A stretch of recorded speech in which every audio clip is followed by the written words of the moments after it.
Eh, ano ba yan, Sydney? Kalat ka ng kalat. Ano ba yung ginagawa mo? Kalat ka ng kalat. Ano kalat? Yung drawing ko pa yun. Sydney, drawing mo to sa ano? Di ba sa libro mo, crayons mo to sa school na putol agad. Sorry.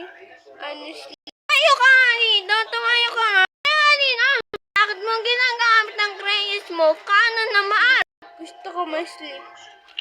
Alika dito. At kinukalat. Kalat. Kalat. Hindi ka nasasawa.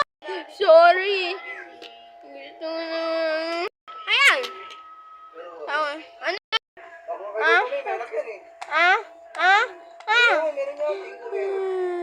Ang gawin mo. Sorry po.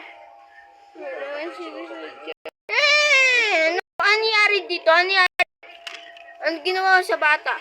Siyempre, naputol yung crayons niya. Mali yun. Mali yung ginawa mo sa...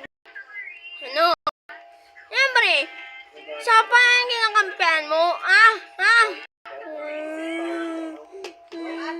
Pinapalo ko.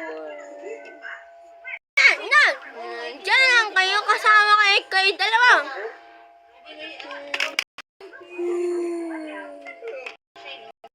Oh, bakit umiyak Sydney kasi, kasi Tani, ano ba yung subong ba?